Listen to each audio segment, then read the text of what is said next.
Hearty shalom to you. Jeffrey Seif here. Glad you're there.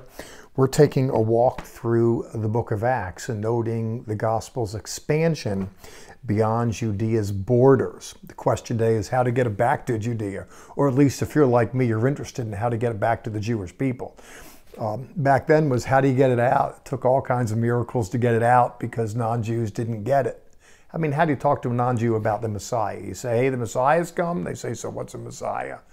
Oh, he's the one prophesied about in Isaiah. Who's Isaiah? Moses spoke of him too. Who's Moses? This is all Jewish stuff.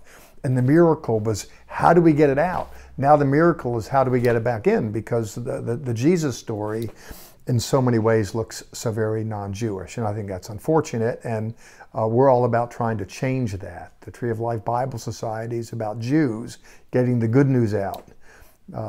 We got the story straight through our own rendition of the text. Now we want to get it out. Thanks for helping us. In Acts chapter 10, we're looking at where the gospel got out to the first person of non-Jewish extract during what's called the church age. His name was Cornelius, and he had a vision in chapter 10, verses 1 through 8. Now we're going to follow the story. He dispatches individuals to this stranger named Simon Peter. We're told the way this part of the story sets up that Peter, in verse 9, again, chapter 10, went up to the rooftop to pray. Flat roofs back then, not pitched. And if you have a flat roof, it's like a two-story house, and that works well in a hot climate. To get out there where there's no air conditioning, you know, when you get the breeze, and you get some privacy, by the way. Stuff's happening down on the first floor. You go up to the second. And he's up there, he becomes hungry, he nods out. I've done that, I'm sure you've done that. And he had a vision, he saw heaven open up, we're told in the text, and we see a great sheet coming down, lowered with all sorts, in verse 12, of four-footed animals and reptiles and birds of the air. Unkosher, I might add. And so he gets this odd vision, and he hears a voice, we're told in verse 13, saying, hey, Pete, kill and eat. You know, wait a minute, he was shocked by that because it's interesting. Here's the first Pope Peter. He never had an unkosher sandwich. People think, well, you know, Peter used to be Jewish, then he became a Pope. The first Catholic, well, whatever that's all about, the point here is that you'll see that even after he is advocating, an elite advocate for Christian faith and practice, or for Messianic Jewish faith and practice, when he gets a vision that he needs to eat something unkosher, his immediate response is to recoil from it because the man lived and functioned as a Jew. He says, I can't eat that. So this vision goes up and down 3 times. You know, Peter is a hard-headed guy. He needs to hear things 3 times. Of course, you're not like that. You just follow God the first time you hear it, right? Well, sometimes some of us need to get it knocked into our head. So he has this vision. Sheet come down, eat Pete. Pete says no. Has a vision, sheet comes down, hears eat Pete. Pete says no.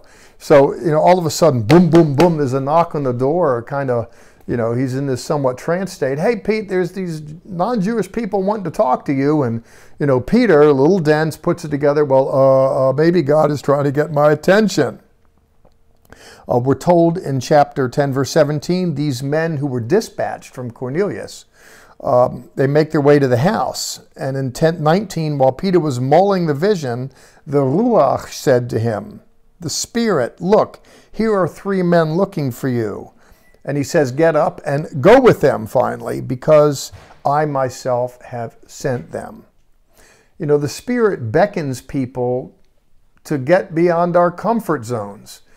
A lot of times we want to live in our comfort zone. We want to protect ourselves. So it's all about increasing our pleasure and decreasing our pain. That's the modus operandi of the human nature. The divine nature wants to press out, take some risks. And this takes us sometimes to confusing places because it takes us to and past the borders of our knowledge and pre-existing understanding. God's a lot bigger than our heads, and what he wants to accomplish isn't going to be contained in here. The best that we can be at the end of the day are vessels. Well, he listens, you know, he just follows this thing along, you know, and these messengers then present to Peter.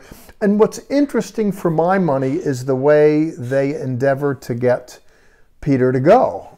You know, the question is how are we going to get this Jewish rabbi guy, you know, to come to visit the house of a centurion. You know, centurions, this is the occupying Roman army, and he's not going to want to come. It's like inviting a mouse over to have dinner with a cat. You know, no self-respecting mouse is going to do it. Well, it's interesting the way they did it in verse 22. They said, and I quote, Cornelius, listen, Corny, a righteous and God-fearing man, well spoken of by all the Jewish people, was directed by a holy angel to summon you.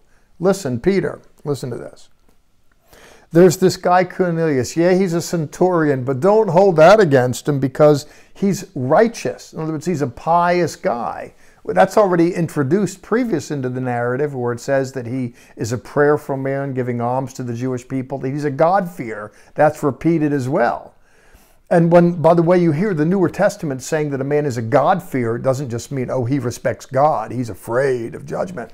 Well, both those things are true, but a God-fear is a translated, it's from the Hebrew ger. He's a proselyte. He's someone who's converting into Judaism.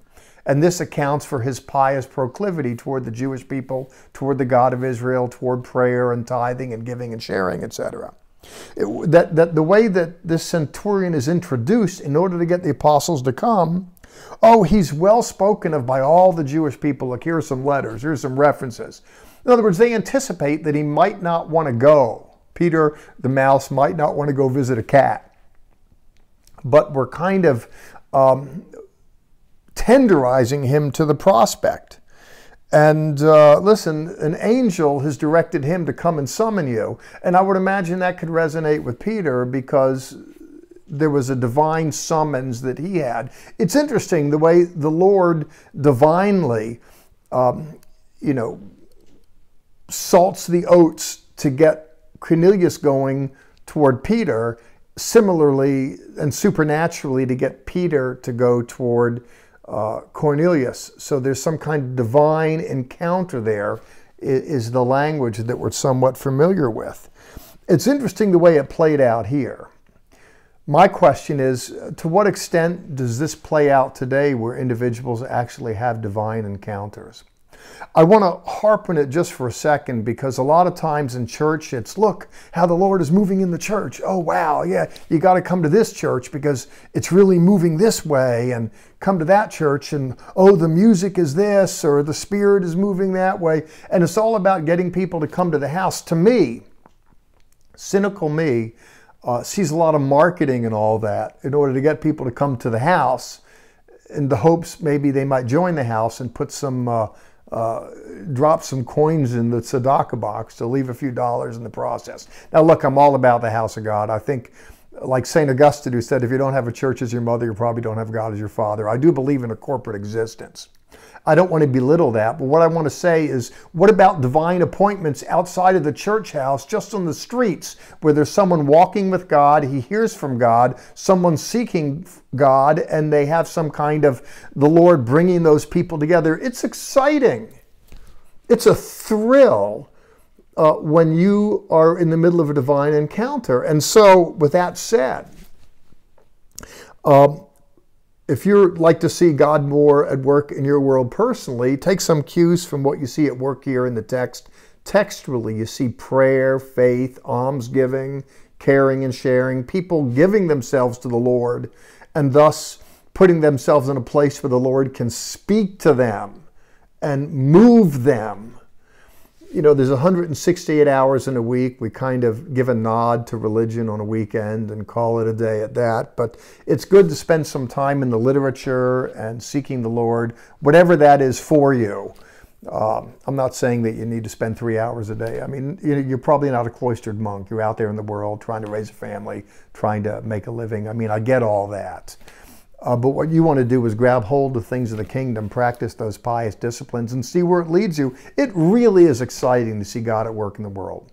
And wonders there are to behold. As I put a wrap on this, I wonder the extent to which Danya Greenberg, the founder of the Tree of Life Bible Society, a woman who isn't of Jewish extract herself, married into this, and married a rabbi and copped a vision for getting Messianic Jewish scholars to work together to tender a translation of a text.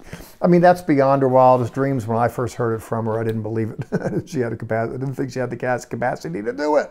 I was a doubting Thomas, and here I am working for her part-time. Listen, there are miracles to behold. Grab some of that yourself. Jeffrey Seif here signing out. Let's do this again next week. Ciao.